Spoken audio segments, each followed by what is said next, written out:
Well, welcome and happy Monday. I'm Dr. Stephanie Ardrey, and here with me is Rene, and we want to welcome you to Authentic AF, how we can help you shift your BPM for outstanding outcomes. And I know you're wondering, what the heck is BPM? Rene, how you doing today? Yeah, I'm doing fine. Thank you so far. Thank you so much for having me here. It's going to be amazing. I promise you. It's good. And so when we talk about, we were talking offline about this idea of not only mindset, but the importance of having certain mindset and mindset shifts, but then also body language. Because again, when we talk about people wondering why it is they come across as inauthentic, a lot of times it's because what you're saying and what your body is saying are not incongruent. So, you know, would you agree that, body language sometimes can tell people other things than what you intend? Yeah, absolutely. Yesterday, I had a conversation with somebody. I was invited Sunday yesterday, right? I was invited to a barbecue, and we had an amazing time. But they asked me the question, "Hey, you're into body language, right?" I said, "Yeah, sure, sure." He says, and they say, "How does that work?" And I said, "Well, listen, I can we talked about a lot of things, but I said I can discover a lie in less than 3 seconds." They said, "What?" I said, "Okay, what is my body language telling you now?" And I said, "Oh, you don't want to know." And we had fun, we had a lot of fun. And then, but then, the best way to act in a conversation is just be yourself. That's the best body language. Yeah, absolutely. But we always have fun when that happens. When people are, what is my body language telling you? And then backstage happens a lot. When I'm with other speakers in different countries, they always say, "Hey, Rene, what is my body language telling you?" I said, "Yeah, don't worry about it. It's okay. Don't worry." But that's so important because people don't Yeah. realize, I was going through this recently. I've been having conversations. Of course, we all have been doing a lot of online meetings and conversations. And one of the things that I think is so horrible is especially when somebody is representing an organization and they're trying to complete a sales call. So if you come online and you don't have your camera on, I'm not buying from you. Here's why. One, I don't know you already. It's not like I met you in person before. So if this is our first point of communication and I have no ability to see your face or interact, I don't trust you. You have not done Mm. anything to identify that you want to establish a relationship. And more importantly, it's that body language, right? And so I guess my question is a little bit loaded is not only are you able to identify person's body language when you're present live with them, but what do you notice about their body language when you're interacting virtually through, like, for example, a digital platform such as this or like on a Zoom call? Yeah, and especially in front of a camera, when people can't look into a camera, for example, or they can't, or they're touching their ear, or they're like scratching, and there's always something. People are sitting like this, and then there's like a lot of space above their head, or they're like, there's always. I mean, watch out for these little details when you go online, because it says an awful lot about you in the first place, and secondly, you should be able to really look into the camera and have your hands like if your hands are viewable, make sure your hands are like expressing like confidence and but yeah, it's very important. You look into the camera, you make sure the camera is at the height of your eyes, and you make sure you look into like because we often all look to the person, right? And we're looking to the person, looking to this is not really making sense. You have to look into the camera, right? And that's has an awful of an amazing. Just bear with me 1 second. Mama is niet hier. Mama is waarschijnlijk boven. Nee, maar ze is niet boven. Ja, maar ik ben aan de computer hoor. Oftewel is mama buiten. Kan ook. Sorry. I'm staying with some friends here. Sorry for that. I really appreciate that. Really sorry. But the thing is that it's very important to pay attention to the details, to pay attention to the light, to pay attention to the sound, to pay attention to a lot of details that have an influence on the conversation. That would also enhance the credibility of the conversation, the credibility of what you share with people. Yeah, it's super, super, super important. Mama is niet hier. Kun je de deur dicht doen? Well, that's is such a perfect response because when we think about, you and I both being in the role of founder and CEO of new organizations, and so in that role, we are Oh both yeah. charged with not only making a lot of presentations, but we're engaging people for different purposes. The CEO has the job of not only selling the vision of the organization that they're creating, so it's very important to come across Oh yeah. credible so that people believe and lean into what it is you're saying. And then not only the people, when you think about you have both internal and external stakeholders that you're looking to build relationship with. So you have all different levels of relationships. So you have your subordinates, you have other folks who are peers, you may have others who are superior, your boards that you're looking into, leaning into. And in all of those relationships, although they are different, they all Mm, require a certain level of understanding who you are in those true. relationships and what it is you want each of those communications to communicate effectively, not only verbally, but definitely visibly when they're looking at your body language, your facial True. expressions, your energy, all of those things. So this is really more critical, I think, than people may realize. I mean, when you look at NLP, neuro linguistic programming, is about neuro, the brain, linguistic, language, and then how do you program that language based on your thinking, neuro linguistic programming. However, body language is a small little part from NLP. But what I'm doing is I'm extracting that. And why is that? Do you know that verbal communication is only 7% of all communication? 93% is nonverbal. And the 93% nonverbal is 55 body language and 38 tonality.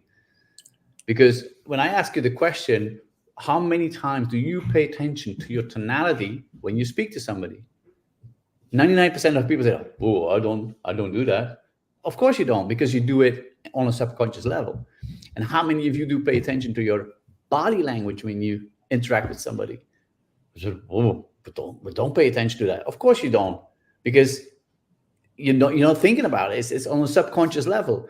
And do you know that when we communicate from brain to brain, we transfer 40 bits of data per second?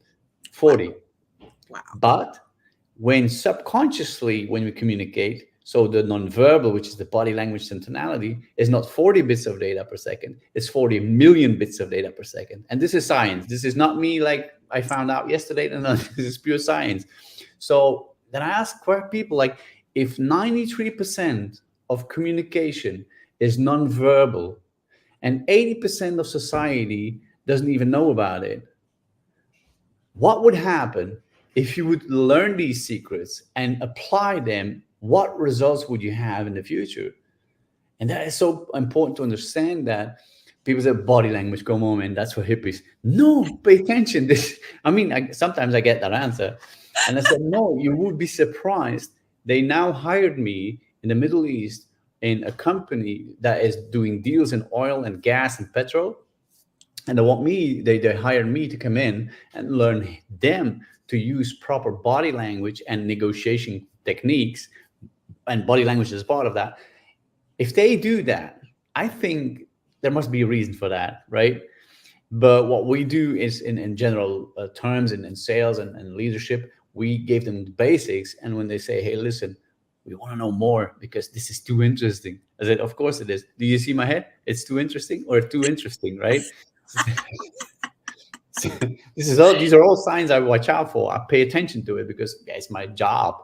But it is a fact that body language or nonverbal communication, let's put it like this: you got verbal, nonverbal. The nonverbal is 93%, according to Professor Mehrabian from Iran. In those days, he's a scientist. He said that 93% is nonverbal. And then I say, if 80% doesn't know about it or applies a little bit of it, man, if you start understanding how it works, it will blow you away, the results you get from it. So, but then I'm thinking, like, if we could teach people or show them a way to learn body language and add some mindfulness to it, what you are doing, this is your expertise, right? They will Right. blow the results through the roof, right? It's so amazing and it's so Yeah. interesting because I find it great, really, that even organizations are recognizing that these are important things. As organizations struggle with things like there was a couple studies last week. I remember reading about organizations, some of them facing, or it was on a news cycle, and they were talking about inside or internal organizations attempting to be overly positive, but how that fake positivity was actually producing more harmful outcomes because it's Mhm. almost like this fake Pollyanna ideal. And that's usually what happens inside of organizations. As your organization grow and expand, the leadership tends to be disconnected from what's really happening on the line, within the other layers of the organization, because people sort of adapt to whatever has been demonstrated as cultural norm. So if someone says, well, we just want to focus on the positivity, but irrespective of the authentic, because authentically, there are going to be times where the news is not positive. We can find Mm. positive elements of the news, but the news is not positive. So we want to be able to recognize what are the facts of the news and then where we can make particular shifts.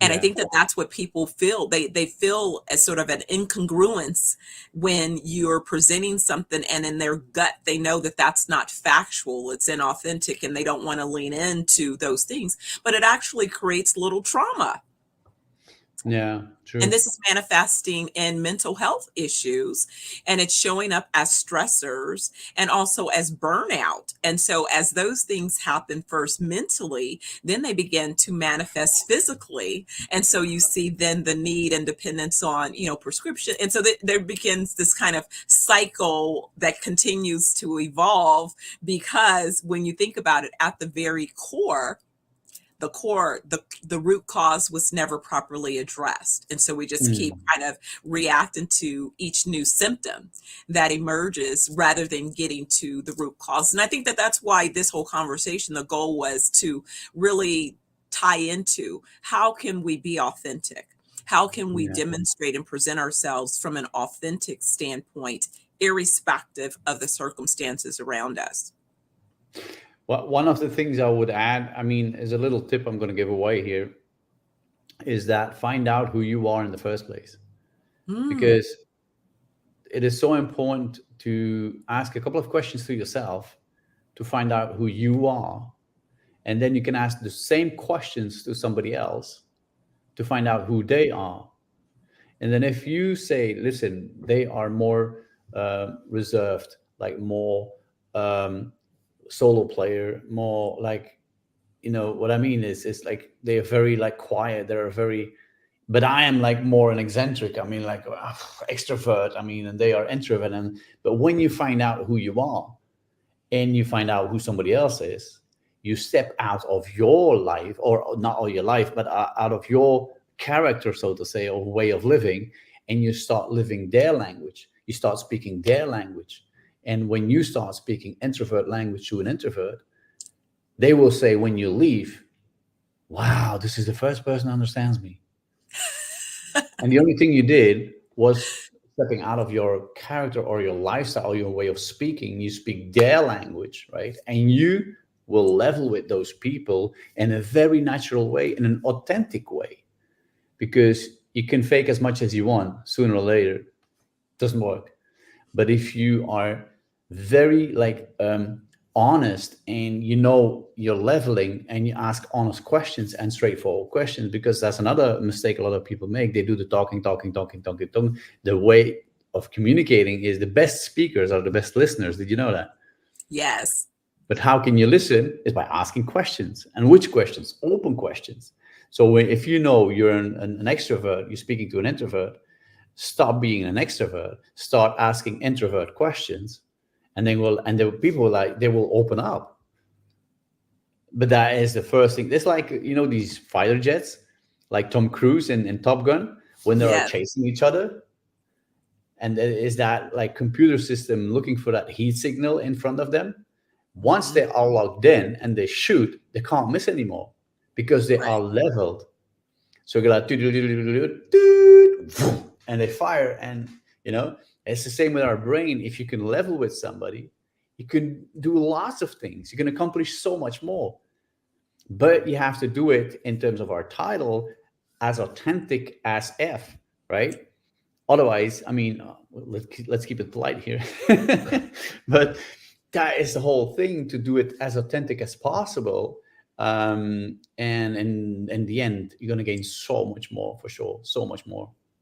Oh, Yeah. it's so true when we think about it. I mean, I guess if we were to look back, and we'll continue to not only look back, but to look forward into future case studies where we see and apply this in organizations and are able to capture measurable outcomes. I think about it when I think about organizations, because even as we're setting up, our activities, that's the shift that we've moved into. Our team is working on all of our sales, and we're talking about, what's the customer experience, and what is the authentic experience that we want to tie to a value proposition that we can literally consistently deliver on, right? These are promises that we want to make throughout our brands. And Yeah. how are we going to, one, not only develop but communicate? How are we going to make sure that what we believe we're delivering is being delivered? And the only way we can do that is by engaging in communication with our target market segments. Yeah. And so the very important beginning that you stated is how listening is essential.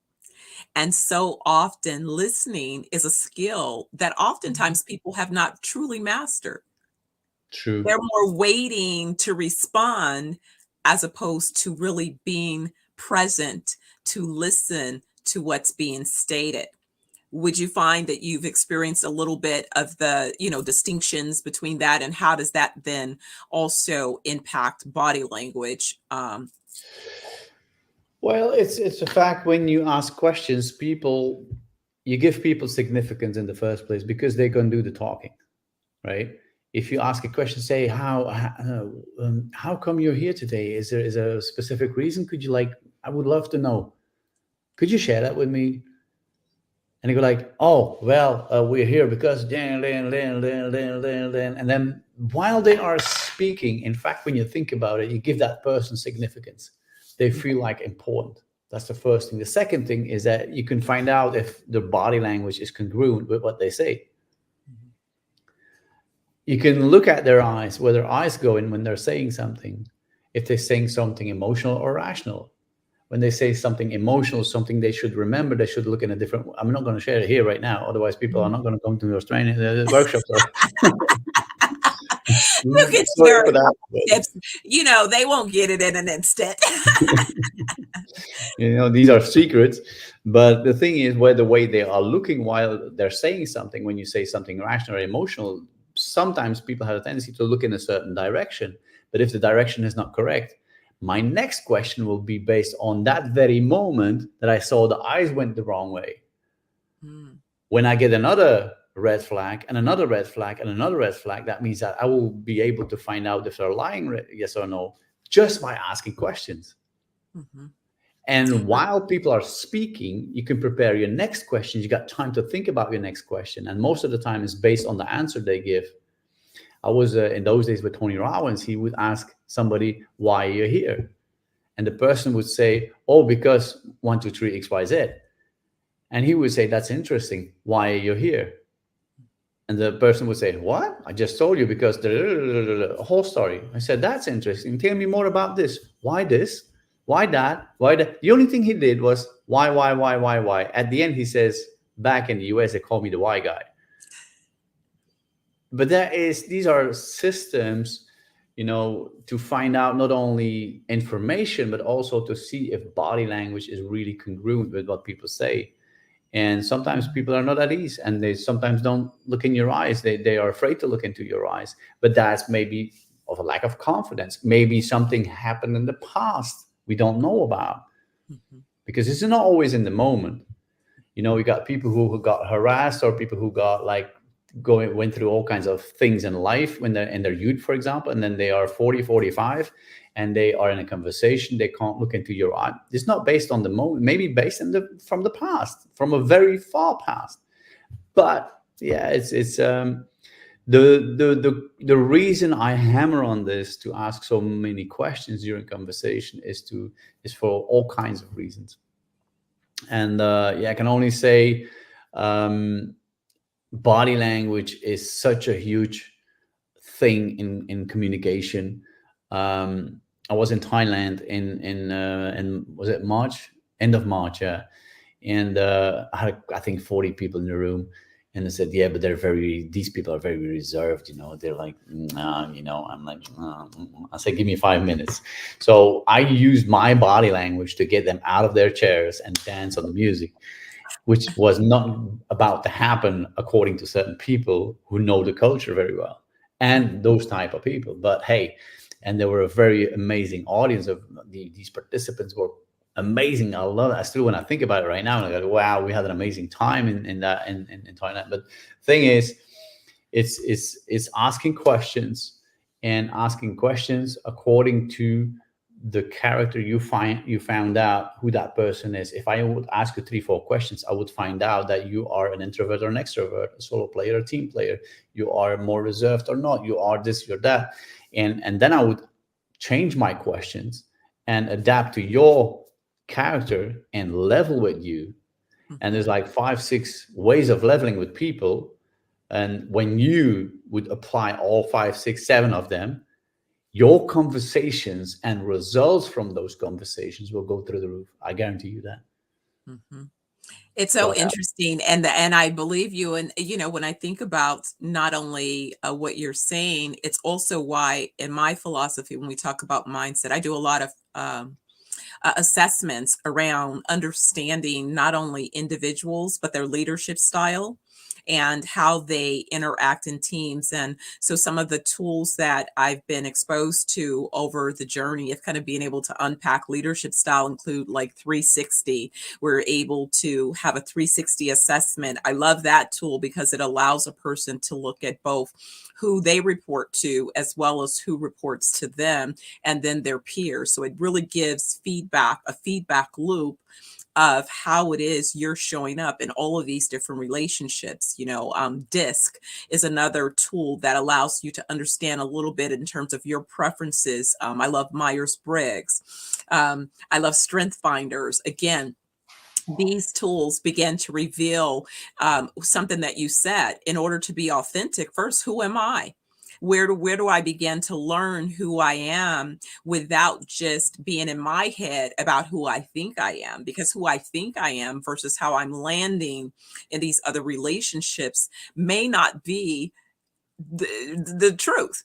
I may mm, think I'm landing in a certain way, but truly, if other people were to give me feedback, it might be a little bit different than what I expect. And so, what do you find, I guess, in those instances where you're working with a group or you're working with someone, and what you're finding is they have a lack of awareness, even an understanding of how their body language is failing to be in alignment with maybe what it is they believe they're communicating? How have you kind of in that situation, one, noticed? And then also, what type of shifts have you been able to make in a scenario like that? well, first of all, depends on the person who sits in front of you. That's the first thing. I had a lady in London, and she asked me for some guidance in her life and a bit of life coaching. And she started the conversation, and after not even a minute, I said, "Would you please stop and stop lying to me?" Wow. She says, "What?" I said, "Stop lying to me. You're lying."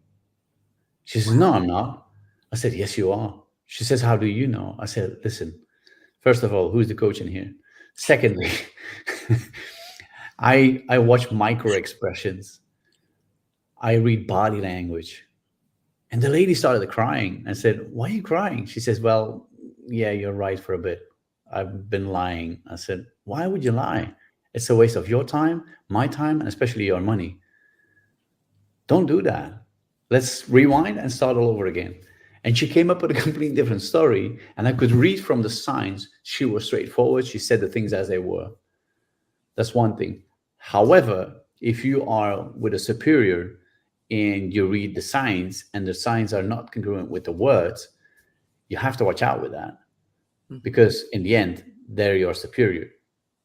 For example, um, which is it's a long time ago. So Monica Lewinsky, the story about Monica Lewinsky, right, and Bill Clinton, right? We did an analysis while he was interviewed in a room where he was attacked by a journalist. So he didn't have the time to prepare himself. Mm. The way he reacts, and there's a video, it's online, it's available everywhere. And but when you see how he reacts and you read the body language and the micro expressions, you find out in an instant he's not saying the truth.